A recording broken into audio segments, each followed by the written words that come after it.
One of my favorite current stories was a couple weeks before he died, I said we need to change our garage door code because the whole neighborhood knew what it was. And so I said, I want a random number. I said, Jeremy, give me a number between 1 and 10. And he said, 7. And I said, Michael, give me a number. And he said, pi.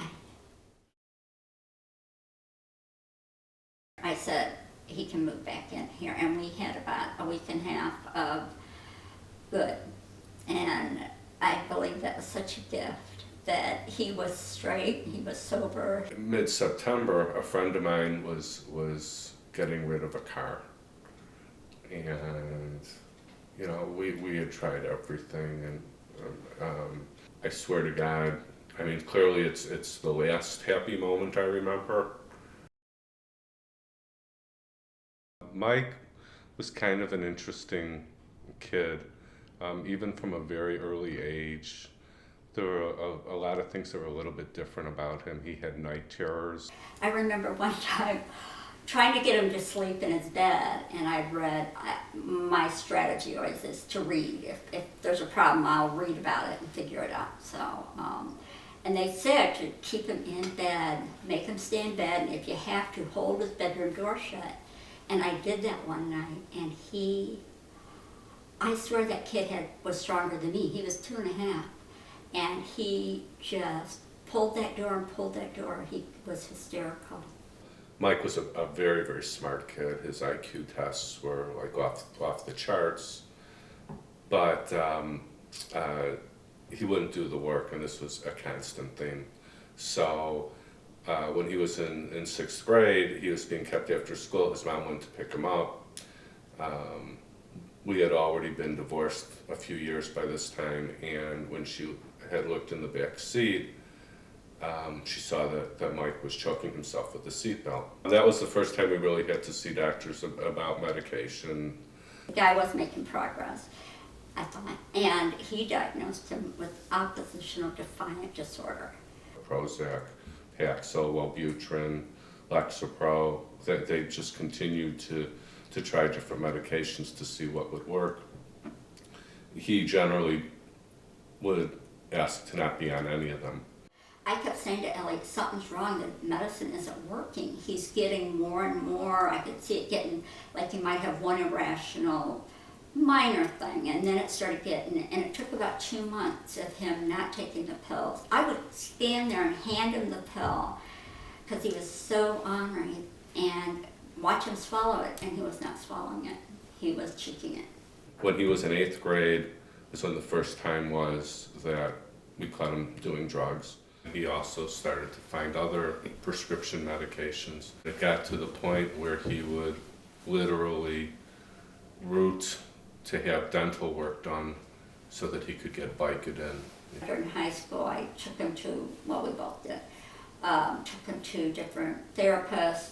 We ultimately went to a doctor who told us he was a sociopath, which, imagine hearing that about your kid. It was a very, very difficult thing to deal with. Sophomore year is when he went into Alexi and Brothers, and again, to show how his mind was different, when he was there, he got all the kids in the ward, it was a locked ward, to go along with his plan to storm the nurses' station. And they did, only Michael didn't join him. And they all got in trouble, it didn't succeed, but they all told on Michael. So, and he didn't see anything wrong with that. And the problem is how much of that behavior is the mental illness and how much is the drugs.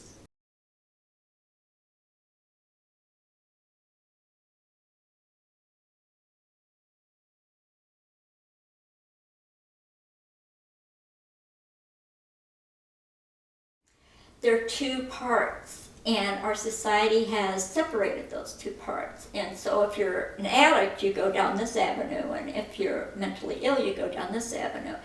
And their treatment is opposite. I don't think people understand that.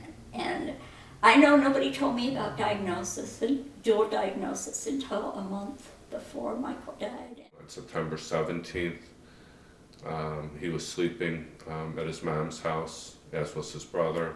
I left the house that morning and he was snoring, like horrible snoring, like really loud. And I remember standing by the front door thinking, well, at least he's home and safe, you know.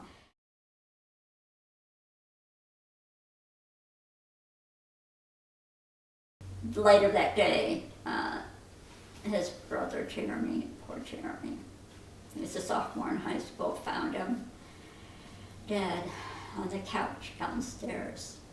I was wholly unemotional the entire time.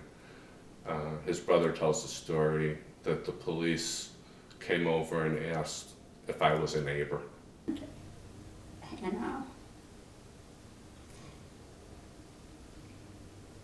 the hardest thing ever. I hope that ever happens to me. I hope nothing worse happens. But he was in so much pain. I know he was. I know that he knew he was sick and he couldn't get out. He couldn't let himself get out. There had been so much anger and frustration and walls built up that I just felt nothing. And then we, in the period of time, you know, when we were getting ready for his service, we struck upon the idea of making a difference for somebody else. Elliot came up with, really when we were planning the funeral, to start an organization. And we decided to call it the Michael Becker Foundation. What's been really gratifying is that we've started to reach out to people who have heard about us, and these kids are still alive and they're starting to function, and that means a lot. And the reason that for me that we do this is to kind of put value in Mike's life.